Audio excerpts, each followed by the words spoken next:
You know, we often talk about the Bhagavad Gita as a book of answers, but we forget how it actually began.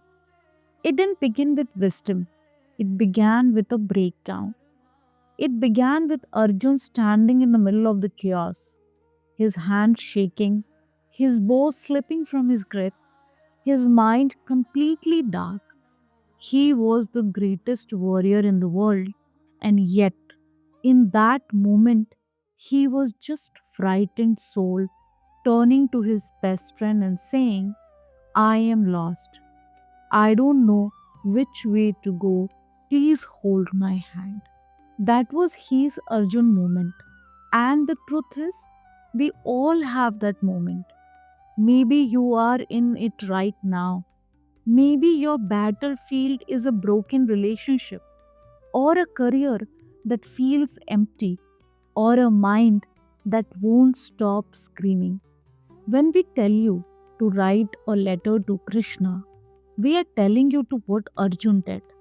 We are telling you to stop carrying the weight of the world on your own shoulders. We are telling you to turn to the charioteer Krishna and say, Kanha, this is too heavy for me. You take it. Because the moment you surrender to Krishna, the moment you ask Krishna, the silence changes. He listens, and believe me, he always replies. It may not be the answer you want, and it may not come from the second you ask. But if you have the patience to listen and the courage to trust his timing, the answer always comes. This week we looked at our inbox and honestly, we were overwhelmed. It is overflowing, not just with letters, but with trust. You have entrusted us with your deepest fears, your secret tears, and your Arjun moments. And as we read them, we realize something. We cannot rush this. It felt wrong to cut your story short just to save time. So today, I have to apologize because this letter to Krishna is longer than usual. But we did this because we wanted to honor the hearts who shared their private letter to Krishna with us. We want to give these letters the space, the silence, and the respect they deserve. Thank you for trusting us to hold this space for you. So please forget the clock for a while. Grab your tea, settle in, and just listen to these souls speaking to their Kanha. Welcome to Letter to Krishna. Our first letter today asks a question that I think every one of us has screamed at the sky at least once. Why do corrupt people succeed? Dear Krishna, I am writing this letter with a heavy heart and a mind full of confusion and doubt. Krishna, you have always shown me the guiding path towards success in my career. I know that you place difficult and challenging situations in my life because you want me to emerge stronger. I know that you always desire the best for me. Whatever I am today, in terms of knowledge and growth, is because of you, because you challenged me, yet always held my hand so I could overcome those challenges as well. But Krishna, I don't understand why, despite all my honest efforts and your blessings, it is the corrupt person who is succeeding. Someone who didn't walk the righteous path, yet still moved forward. While I work with honesty and dedication, trying to bring out something truly meaningful, I'm still being rejected. My work gets praised by many, yet I face rejections at the same time. I know, Krishna, you always say, do your duty with full effort and lead the results to me. But sometimes, Krishna, when I work wholeheartedly and still face rejection, it hurts. I always tell myself that this time I won't cry, that I won't feel the pain, that I'll accept things as they are. Yet somehow, I still end up hurt or a little sad. Krishna, why is it so difficult for me to follow even a single quote from the Gita? Will I always remain like this? Thanks and regards, Pallavi. Dear friend, first of all, thank you so much. Thank you for sharing your private letter to Krishna with us. And thank you for not hiding your pain behind the mask of spiritual perfection. You admitted that it hurts. You admitted that watching the corrupt win makes you angry. That honesty is the first step of a true devotee. You ask, will I always remain like this? No. You are the fire of tapasya. You are being forged. Now, let me give you the Mahabharat truth, Duryodhan's success. I know you know it already, but let's see from my perspective. Okay? You see a corrupt person moving forward, you see them winning. My friend, look at the Mahabharata. For years, Duryodhan, the corrupt, won everything.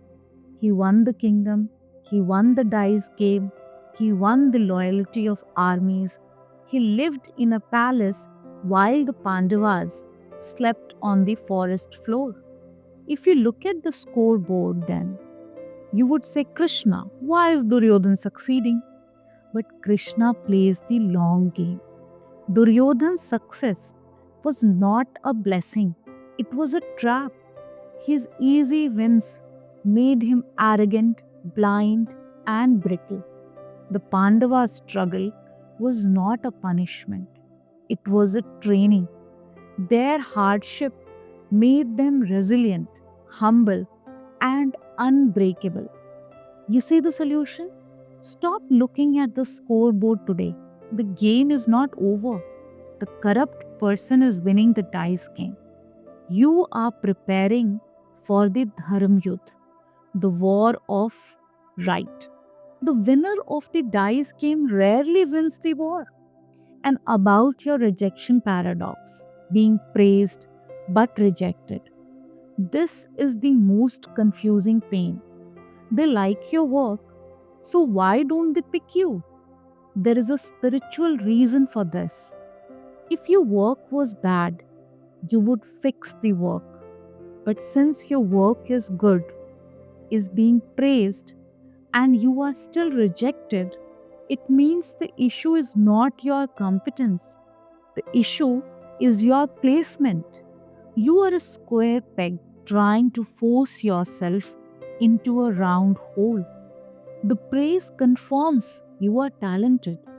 The rejection confirms you are in the wrong room. Krishna is blocking you from entering a room where your soul would slowly die, even if your wallet would grow. So, what is the action? Stop trying to convince people who have already said no. Take that praise as a proof of your talent and take the rejection as a direction sign. Turn your ship. Look elsewhere. Your yes is waiting in a different harbor. And why is Bhagavad Gita so hard? Why is it so difficult for you to follow even a single quote from the Gita? Because you're trying to be a robot, not a human. You think detachment means I will not feel pain? That is wrong. Even Arjun, who heard the Gita directly from the lips of God, collapsed in grief after the war. He cried for his son Abhimanyu. He felt pain. Gita does not ask you to become a stone. It asks you to become a warrior. A warrior feels the cut. A warrior bleeds. A warrior cries. But a warrior does not drop the sword. You always tell yourself this time you won't cry, yet somehow you still end up hurt. Let yourself hurt. The pain proves you put your heart into your work. That is beautiful. The Gita is not about stopping the tears. The Gita is about working through the tears. And you wrote something very beautiful. Whatever I am today is because of you. You acknowledge that your growth came from your challenges. This rejection you face today, this confusion, 10 years from now, you will look back at this exact moment and say, "Thank you, Krishna. Thank you for not giving me that job. Thank you for letting that corrupt person win that small battle because it forced me to find my true path." You are not failing the Gita, you are living it. Cry if you must, but keep walking. The corrupt have their success, but you have Krishna. All the very best, and Radhe Krishna. So, we have learned that we cannot look at others' success to judge our own path. But what happens when the distraction isn't outside, but inside our own biology? What happens when the war is not against a corrupt colleague, but against our own mind? Our next letter is from a young warrior fighting a fire within. Hey Krishna, I am Aditya, a JEE dropper. Maybe a dropper due to my past mistakes, but I am good at studies and don't have any complaint from you. But I want some clarity about myself. When I was in 12th grade, my inside emotions didn't bother me. I was easily able to study 12 to 13 hours a day. But now, I feel burnout easily in just 5 hours. A type of irritating pain is always there in my head, and I don't know why. Last year, I didn't care if anyone had girlfriends. I only focused on studying. But this time, I am unable to focus and feel envious of those who have girlfriends. Even though I know I don't need anyone right now, the fact is, whoever I choose to be my girlfriend would easily agree. But something stops me from inside.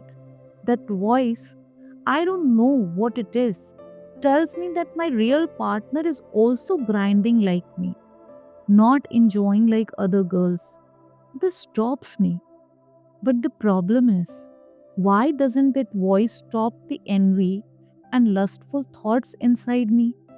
Krishna, I am unable to focus. Every friend is getting ahead of me by studying 14 to 15 hours. But I burn out in 5 6 hours. My brain starts wandering to girls and fake scenarios in the middle of lectures, and my focus is destroyed. I have lost all hope, Krishna. Please, I want to study deeply.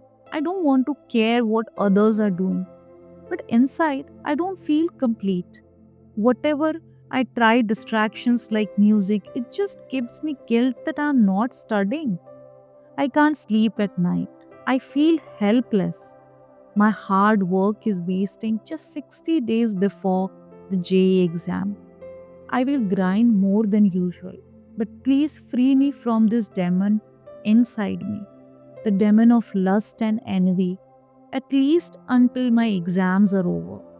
Your loving devotee, Aditya. Dear Aditya, thank you so much for sharing your private letter to Krishna with us. But you call yourself a dropper. I call you a warrior in the trenches. What you're feeling, the burnout, the envy, the lust, is not because you're weak. It is because you're fighting a biological war with a monk's discipline. You asked for clarity. Let me give it to you straight. You are not burnt out from studying.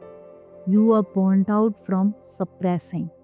In 12th grade, you ran on the fuel of newness and adrenaline. In a drop year, there is no adrenaline. There is only stillness and silence. And in that silence, your demons have woken up. Now let's look at the demon of lust and envy. You want to know why the voice tells you your real partner is grinding but doesn't stop the lust? You know about the churning of the ocean, right? But let me give you my perspective. So, Aditya, you are in the middle of Samudra Manthan, the churning of the ocean. The Devas, your discipline, and the Asuras, your desire, are churning the ocean of your mind to get the Amrit, JEE success. But do you remember what comes out of the ocean before the Amrit? Halahat, deadly poison. The heat, the lust, the envy, that is the halahal. It is coming out because you're churning so hard. If you weren't studying seriously, this poison wouldn't rise. It would stay dormant. The fact that these demons are rising is a proof that your churning is working. And you know the solution. Shiva drank the poison and held it in his throat, Nilkant. He didn't swallow it. He didn't spit it out. He held it. You must be like Shiva for the next 60 days. Observe the lust. Observe the envy. Say, this is the halahat. Do not act on it. Do not fight it. Just hold it. It is the cost of the Amrit. Now I'll explain you the psychology of the fake scenarios. You said your brain wanders to fake scenarios of girls. Science tells us this happens when your brain is dopamine starved. Studying for a drop year is boring, low dopamine. Your brain is panicked. It creates fantasies to get a quick hit of dopamine. And how can you fix it? There is this 60-day monk protocol. You have 60 days. You cannot rely on willpower. You need a cage. Your first one will be the desire fast. You are envious of friends with girlfriends. Mute them. Block them. Stop looking at the happy couples. Every time you look, you bleed energy. For 60 days, your world must become so small that only you, your books, and Krishna fit inside. And second cage is the cold water reset. When the heat or lust rises, do not sit there fighting it. Physically, change your state. Splash ice cold water on your face. Do 20 push-ups until your arms fail. The physical shock kills the loop of lust instantly. It moves the blood from your fantasy to your muscles. You wrote the most beautiful line. My real partner is also grinding like me. Aditya, hold on to that. Krishna is saving you. If you date a girl now who is enjoying, you will destroy your destiny to fit into her weekend plans. Krishna is keeping you single because he is preparing a queen for you. Not a distraction, but to meet that queen, you must first become the king. And the king is forged in the fire. Prepare a battle plan for the last 60 days. Stop counting hours. You said you burn out in 5 hours. Fine, study for 5 intense hours. A laser cut through steel. A torch just warms it up. 5 hours of deep work is better than 15 hours of daydreaming work. And the night ritual. You can't sleep. It is because your brain is open loops. Write a letter to Krishna every night. Boss, I did my best today. Take this worry. I am sleeping now. Surrender the result. The demon is not inside you. The demon is just the gatekeeper. Push past him. The Amrit is waiting. Radhe Krishna and all the very best. Aditya is fighting to enter the college of his dreams. But what happens after college? What happens when we realize we might have climbed the wrong mountain? Our final letter today is from a soul dealing with the heaviness of regret. Dear Radhe Krishna, I am writing this as a personal cry of my heart to you through this letter as a medium. I want my name to be anonymous, but I'm okay with this problem and its answer being discussed in your YouTube channel because it will help others who are facing a similar problem. I chose my college after 12th of my own choice to pursue mathematics from a big institute. But it was my choice to become a professor in it. But I didn't use the opportunity very well. And now I'm thinking of switching my career in IT. But given the increase in news about AI, I'm not sure about the job market. It has been 6 months since I graduated. But in these 6 months, I was writing government exams and applying to some jobs in IT, which works for me, and then learned different courses only to realize I don't even know the basics. All these only because I literally passed out from my college with bare minimum marks. Had I studied better, worked better, I would have gone for PhD or maybe might have got job by now. But more than all these, the problem has become that my parents told me to write government exams like CSIR and NET to secure a government job. But because of my marks, I'm actually scared because I don't know if I'll pass the exam. I am not able to tell anything to my parent because it is my choice to go for this college.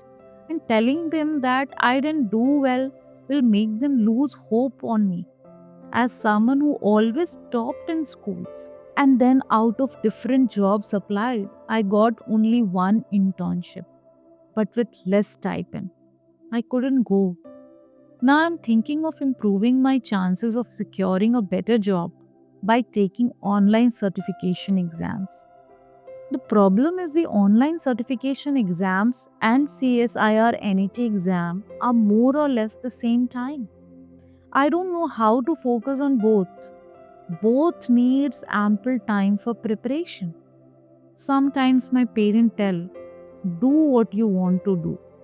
Then it looks like, okay, I'll do it. But somewhere I'm also thinking, I'll give NET and I have to clear it so that I can prove to myself I am worth something. Because in these last 6 months, I have realized I don't know many things. And fear has always been a factor that puts me down, always. Even though I scored good in school, I felt no, I'm not that good. This inferiority complex increased once I joined college. I never learned to appreciate myself. Now, my biggest question is, should I prepare for one exam which I know I can do better, or do both? Because with NET, I have to start from basics, but explaining it to my parents feels difficult. I don't know if I'm thinking too much because of my past or situation like that. And I thank modern AI Mystic for doing such a wonderful job. Regards, a lost soul trying to find Krishna. Dear friend, thank you so much for sharing your personal and sacred letter to Krishna with us. You asked, should I prepare for one exam or do both? Let me tell you an ancient proverb. I know you know it, but probably must have forgotten it. He who chases two rabbits catches neither. You are trying to prepare for a new career, IT, and a brutal academic exam, NET, simultaneously. These are opposite directions. If you try to walk east and west at the same time, because then you will never reach one destination, one goal. Krishna says in the Gita, do the work that is your own nature, even if it is humble. If you spend 3 years in college not studying maths, well, maybe, just maybe, deep theoretical maths is not your burning passion. And that is okay. You have a maths degree that is a goal for IT and AI. AI is literally mathematics. Your degree is not wasted. And about the fear of AI, let me tell you a very practical thing. When the computers came into the market, there was a lot of speculations about people losing jobs. But see how easy it made our life, right? There were so many new jobs that were created. Similarly, people have speculations about AI, but it will bring in more jobs. It will make our life more easy. There is nothing to fear from AI. And you have a mathematics degree. You're not a coder, you are a problem solver. AI replaces code monkeys. AI needs mathematicians. You are not entering a dying field. You are entering a field that needs your specific background. You are safer than you think. And most importantly, release the burden of proving yourself. Forgive the college student. The version of you who didn't study well is gone. Stop beating the dead horse. You are here now. Start from zero, but start with focus. Build, don't prove. Spend the next 6 months building skills, not building an image. You are a soul standing at a fork in the road. One path is what looks good, the other path is what feels true. Take the true path. Krishna is waiting for you there. Radhe Krishna, and all the very best. From fighting corruption to fighting lust to fighting regret, the answer is always the same. Listen to your Swadharma. Trust your specific path. Write a letter to Krishna as if he is your best friend. And believe me, he is. Surrender all your worries to him. Put complete faith in his plan and his timing. And if you want, you can share your personal letter to Krishna with us and send it to us at modernaimystic@gmail.com. Your letter might help someone see a light in the darkness. If you found strength here today, please like, share it with someone who needs it most today, and subscribe so we can reach more souls. Radhe Krishna, and take care.